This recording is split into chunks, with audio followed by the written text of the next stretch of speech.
At mga kapuso, pasado alas 2 nga po kanina madaling araw dito sa Pilipinas, dumating na sa The Hague Penitentiary Institution o ICC Detention Center ang convoy na sakay si dating Pangulong Duterte.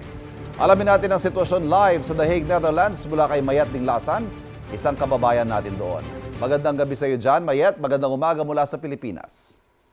Isang magandang gabi po sa inyo dyan, isang magandang umaga sa inyo dyan at isang magandang gabi po dito, isang malamig po na gabi. So, kamusta po kayo dyan? Mayet, nasan ka ngayon at pakilarawan mo nga kung ano yung mga nangyayari dyan sa iyong lokasyon.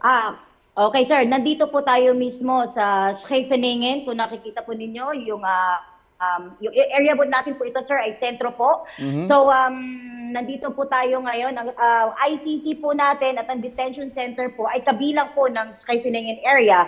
So kung dito po sa aking bandang kaliwa, mga 8 minutes siguro sir na lakad ay makikita po natin yung ICC. Pero hindi po tayo pwede ngayon na pumasok doon. Oo, hinarangan na daw, Mayet, ang Yes ICC? po sir. Oo, hindi na nakakalapit? Wala na pong pinaalis na din po ang mga tao doon kanina. Hanggang alas 8 lang po kami ng gabi doon po, sir. Kabilang na din po tayo doon. Maayos naman po ang pagpapaalis po sa atin. Nasaksihan mo, Mayet, kahapon yung pagdating dyan sa ICC Detention Center ng dating Pangulo. Pakikwento mo nga sa amin yung general yes, mood sir. ng pagdating dyan. Hindi po natin, sir, nakita ang pagdating talaga po ng ating dating Pangulo. Duterte. Pero ang sabi nga ay nasa loob na po siya mismo ng detention center. So isa pong madamdaming pagtatagpo po ang naganap kanina at lahat po ng mga supporter po na naando doon ay mga solid Duterte po. So maayos naman po ang pagsasagawa po ng gathering po kanina.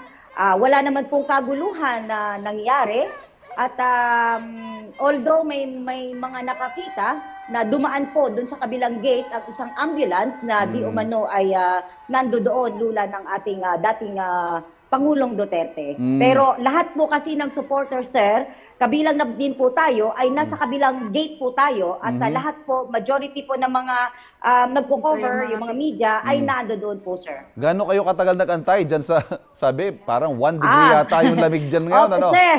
Hanggang ngayon po, sir, nandito pa rin po tayo at may mga ilan-ilan pa po ng mga Pilipino na naandi dito ngayon. Dito po sa aking bandang kanan, ay mula pa sa Belgium na nagbabakasakali pa po na baka makita pa ang ating Pangulo. So sa ngayon po, andito pa rin po ako at baka hanggang umaga na po tayo dito, sir. At baka po makapasok tayo doon. Nako, medyo mag-ano ka muna, magpainit ka muna. Yes po, sir. Uminom muna ng okay lang ng po, kape.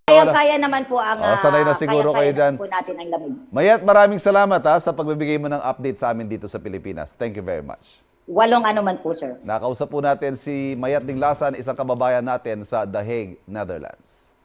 Kapuso, huwag magpapahuli sa latest news and updates. Mag-iuna ka sa balita at mag-subscribe sa YouTube channel ng GMA Integrated News.